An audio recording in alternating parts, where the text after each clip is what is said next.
And next up is the final talk in session 1, entitled Selfish Behavior in the Tezos Proof of Stake Protocol. And this is presented by Neuder from the University of Colorado Boulder, with co-authors Daniel J. Moroz, Rithvik Rao, and David C. Parks from Harvard University. Thank you, Michael. All right, hello everyone. Thanks for coming out today. My name is Michael Neuder, and I'm an undergraduate at the University of Colorado. And today I'll be presenting some of my work that I did with Daniel Moroz, Rithvik Rao, and David Parks at Harvard University. And specifically, I'll be talking about an incentive vulnerability in the Tezos blockchain. So brief, looks like the bottom of the slides are cut off, but just bear with me here. What we'll cover today is motivating the work and describing our contributions, and then describing the Tezos implementation in as much detail as needed to understand the vulnerability, which we call selfish endorsing, and then we'll conclude. So briefly on motivations, first off, proof of work is controversial. Since the very beginning, people have been considering what's the next step in consensus, and kind of the agreement that people have come to is that proof of stake seems to be a good alternative. But proof of stake mechanisms are generally not very well studied. And this is a combination of the fact that they're pretty new, as well as they're quite complicated, so modeling them is a much more difficult process than your classic proof of work system. So this motivated us to think about some of the security properties of proof of stake mechanisms, and particularly how these are incentive aligned or misaligned. So the contributions of our work are first describing a vulnerability in a live proof of stake mechanism, that is the Tezos consensus layer. And additionally, we create a general framework for analyzing other proof of stake systems. And we lay out sort of a template for which you can analyze other mechanisms for this type of selfish behavior that we describe. And finally, we analyze some security properties of alternative mechanisms and show how to prove that they're secure against a certain type of vulnerability. But during this talk, we'll just stick with point 1 and 2. For further information on the third point, check out the paper. So briefly on some related work, this really was motivated by the original selfish mining literature that was kicked off by Eyal and Gunserer in 2013 with their selfish mining paper. And they demonstrate how an attacker in a proof of work system can earn more rewards than they deserve by withholding blocks that they find. And we call our attack selfish endorsing because, similarly, in this system, you can earn higher rewards than you deserve in a proof of stake mechanism by withholding endorsements. And we'll describe endorsements soon. Additionally, Brown-Cohen et al. In 2019 demonstrated that under some generally weak assumptions about a proof of stake mechanism, there are going to be theoretical limitations. And our work is directly related to theirs insofar as what we describe is an instance of their theorized predictable selfish mine. And this is cool because it shows in a real system how the theory can be applied to understand it better. So briefly about Tezos. This is a relatively well-known cryptocurrency. It was written, the white paper was written by Arthur Breitman in 2014, and it ICO'd in 2017 with quite a lot of press. Currently, it's the 10th largest coin by market cap with about $2 billion. And what's unique about it is it's one of the largest proof of stake coins that's live. Additionally, a really unique factor of Tezos is that it has an on-chain mechanism for updating the protocol. And as you can see, as you'll see in the end of the presentation, this is being used today to fix some problems that are currently there. Okay, so briefly about how Tezos proof of stake works. There's two roles that delegates are members of the consensus layer, two roles that delegates can play in the block creation process. They can be bakers and endorsers. Bakers are similar to miners in the Bitcoin world. So they propose blocks, they gather transactions, create the block, and publish it. And endorsers have a different role. They essentially listen to the blocks that are published over the network and cryptographically sign the one that they believe is the best. And what we mean by best is this notion of priority. So at each block height, there are two things, these two bullets that are created. First is a Baker list. And the index in this list indicates the priority with which a baker has to bake a block at that level. So in this case, Baker's A has priority 0, so they're first in line to bake the block at that height, and Baker B, and so on. So the endorsers, their job is to listen to the blocks that are heard over the network and sign the one with the highest priority baker that they hear. And one thing to note about this is bakers and endorsers are not disjoint in any way. Delegates in the system can be randomly allocated to either be a baker or an endorser, or both at any given block height. Additionally, these baking and endorsing rights are allocated randomly proportionally to how much of the currency a delegate owns. And this is very similar to how in Bitcoin you should earn approximately the rewards proportional to how much hash power you put in. Now, one thing that's very different in Tezos than proof-of-work systems is that it's globally predictable.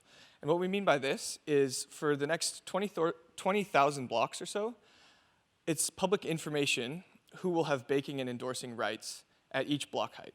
And this is completely different from a normal proof-of-work system because you'll never know, when you're going to have a chance to mine a block in Bitcoin, for example. So this global predictability opens the door to some kind of nefarious behavior, which we'll see.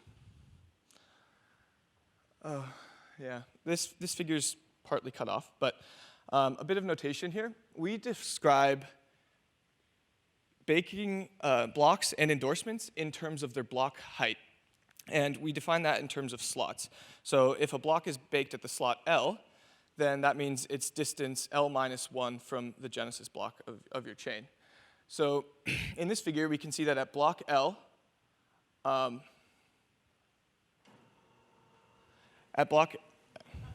don't think that was me. At block L, the block was baked with priority 1, and it includes all 32 of the endorsements for the previous slot. So in this way, the endorsements are basically operations that are heard over the network. They're included in the subsequent block after they endorse a specific block. Yeah, this is, let's see. Well, this is kind of hard to see, but anyway, the tan circles in this case represent the slot L endorsements, which are heard before the L plus 1th block is baked. So as time passes, but before the L plus 1th block is baked, these endorsement operations are heard over the network, and they will then be included in the L plus 1th block. So we can see here that this L plus 1th block is baked with priority 0, which is the highest priority, and it includes 31 of the 32 possible endorsements. So here's the full picture again. And another unique feature of Tezos is that the block reward is actually not constant. So the block reward, which we denote R sub B, is a function of two things. First, the priority of the block that's baked, of the baker who baked the block, and the number of endorsements, which includes E. So this block here is baked with priority 1 and all 32 endorsements. So the argument list would be 132. Additionally, the endorsements are a function of, the endorsement rewards are a function of the priority of the block which includes that endorsement. So in this case, the blue circles, which are the L minus 1 endorsements, will be worth less than the tan circles because they're included in a lower priority block. So the second bullet here is talking about the delay function. So a delay function essentially determines how long a baker must wait to create a valid block. And what this looks like in the validation system is when a node hears about a block, it will look at the timestamp of that block, subtract the timestamp of the previous block, and ensure that it's greater than some threshold. And the threshold is, again, a function of the same two arguments that define the reward function. So the priority of the baker who baked the block and the number of endorsements that it includes. So the interesting feature is that under some conditions, an attacker can create 2 blocks faster than the honest network. And this is important because Tezos implements a longest chain fork choice rule, meaning at any given time, the longest chain that has been heard over the network is the canonical head. And so if an attacker can create 2 blocks faster than the honest network, then they can essentially overwrite what was there previously. And this matters because based on how the reward scheme is set up, creating 2 blocks can earn the attacker extra rewards. Higher proportion rewards than the amount of stake that they own. So here's a figure helping illustrate how this attack can go. First, a little notation. So we describe things in terms of slots, as we mentioned earlier, and let E sub L minus 1 denote the number of endorsement rights out of the 32 that the attacker has for the L minus 1th slot. So in this case, they only have 2 of the possible 32. And so we can see, we'll call this initial block kind of the starting point for the forking attack that'll happen on the network. And it's baked with the highest priority 0 and with all 32 endorsements. So as far as the network is concerned, everything looks good. So now the attacker will fork the chain. In a little more notation here, for slot L, let P sub L be the highest priority that an attacker has. So they have the priority 1, which is the second best because 0 is the best. And additionally, let E sub L be the number of endorsement rights out of the 32 that the attacker has for that slot. So in this case, they have 14 of the 32, quite a large proportion. So the top fork we see here represents the first block that's created by the honest network. And they create it with priority 0 and all 32 endorsements. So as far as they're concerned, everything's good. The bottom fork is the attacker's private fork. So they'll keep this block private, but they'll publish it with priority 1 and all 32 endorsements because, remember, endorsements are from the previous slot. So these are the endorsements for the L minus 1th block. So we can see that already the attacker is behind in time because they baked that block with second priority instead of first. And so that slows us down. And finally, we have the L plus 1th slot. So let N sub L plus 1 denote the number of consecutive top priorities that the attacker has for a given slot, for the L plus 1th slot. So for example, if we look at the baking priority list, and it's Baker A, Baker A, Baker B, Baker A, then Baker A would have N sub L plus 1 of 2. Whereas if it was just Baker A, Baker B, Baker A, Baker A, then they would only have N sub L plus 1 equals 1. So now we can see that the second block created by the attacker is baked with priority 0 because we have the 0th and the first priority slot. And it's baked with 14 endorsements because these 14 endorsements were only selfishly allocated to the attacker's hidden block. In contrast, the honest chain has to wait till priority 2 in order to bake their block, and they only have 18 of the 32 because they're missing our 14. So based on the delay mechanisms and the functions, the attacker will publish the second block in 240 seconds, whereas the honest network takes 248.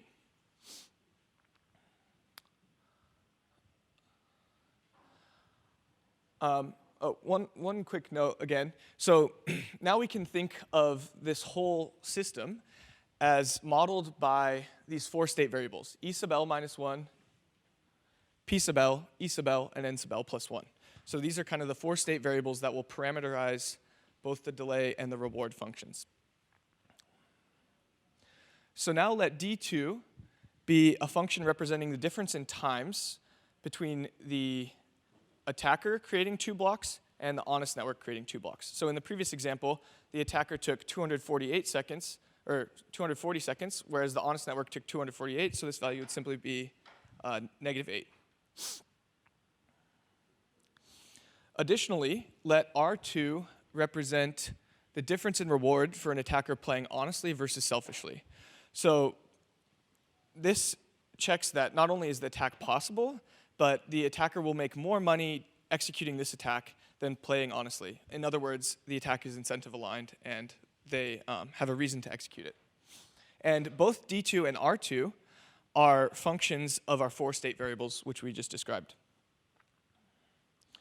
So now we say an attack is feasible and profitable if D2 is less than 0, meaning the attacker can create 2 blocks faster than the honest chain, and if R2 is greater than 0, meaning it's worthwhile for the attacker to execute this attack.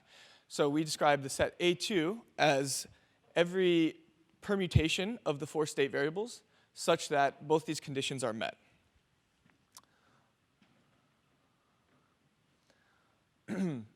So now, again, we're continuing to describe our chain in terms of these 4 state variables. And we can calculate the probability of any permutation of these 4 variables occurring on the network based on the attacker owning alpha percentage of the staking capital at a given block height. And this is a little cut off, but really this just comes down to the joint mass function of the 4 state variables. P sub L and N sub L are both geometric random variables, and these are both E sub L and E sub L minus 1, which are binomial random variables.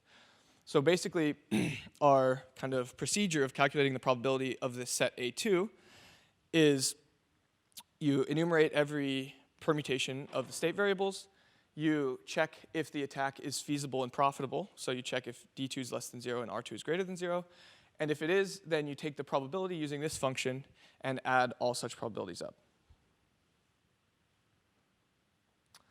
So now we can look at a couple of results. We look at them in terms of their product with C. So let C be the number of minutes in a year. Then C times the probability of A2, which is what we calculate using the procedure just described, is the expected number of attacks that would occur in a year if an attacker with some alpha percentage of the staking capital executes this strategy. So for alpha equals 0.1, again, alpha is the amount of staking capital owned. This is only 0.04. So we can see basically this never happens. 0.04 times a year is pretty good. But for alpha equals 0.35, this jumps all the way up to 407. So now we see that an attacker can execute this block stealing attack, or kind of this length 2 attack, 407 times a year. So more than once a day.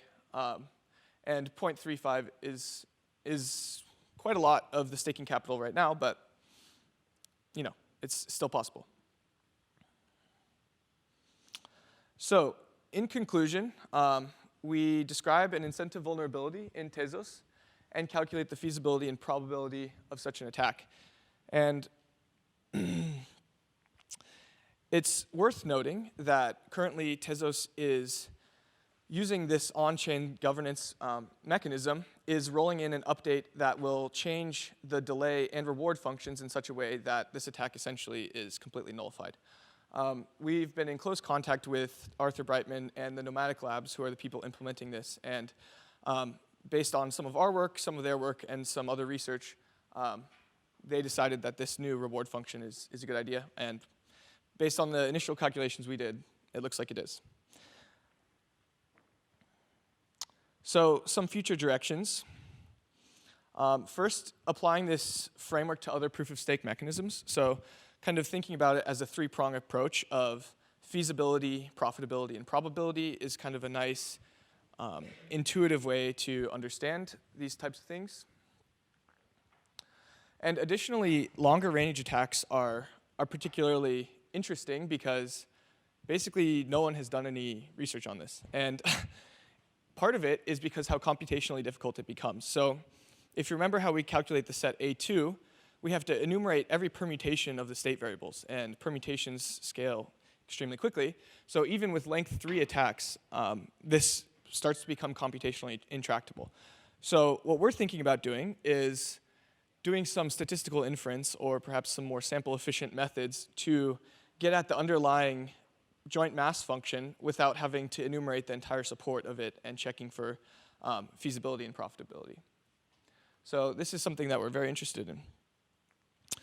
Additionally, double spend attacks could potentially be quite a fertile ground. So what we described is an attack that's worth it alone based on the rewarding mechanisms on the chain. So you're rewarded in the XTZ, in the Tezos world.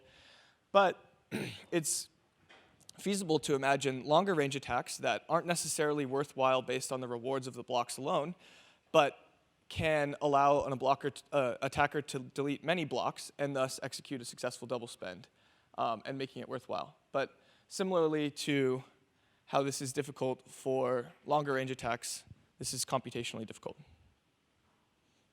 Thank you.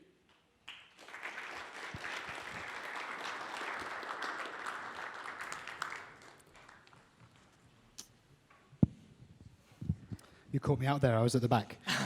We have a little bit of time for questions. If anybody's got any, please come down to the microphones.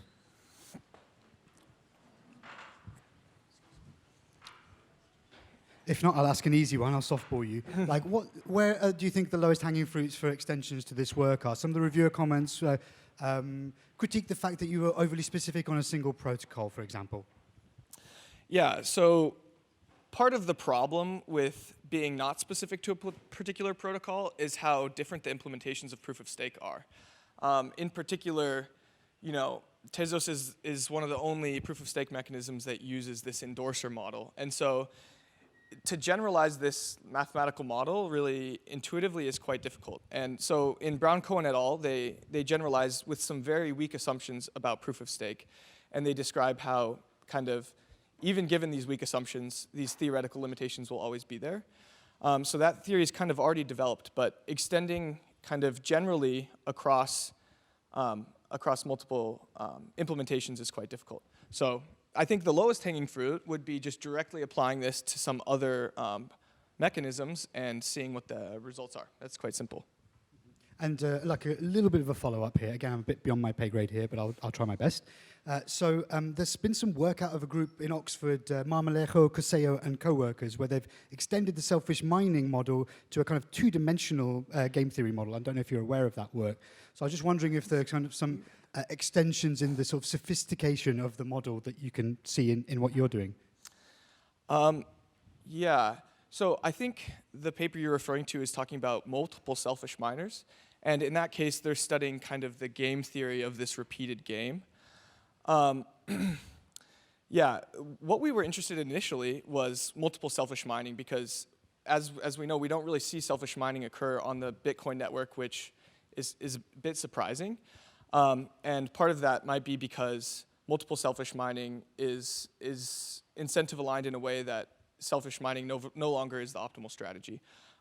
So I think before we can extend this to multiple agents in a proof of stake mechanism, it would probably be worthwhile to really dig into the multiple selfish miners in proof of work and understand that fully. Okay, so we still have to lay some more foundations before we climb higher. Okay, in the interests of time, we'll wrap up there. Thank you very much for your time, Michael. Thanks, everyone.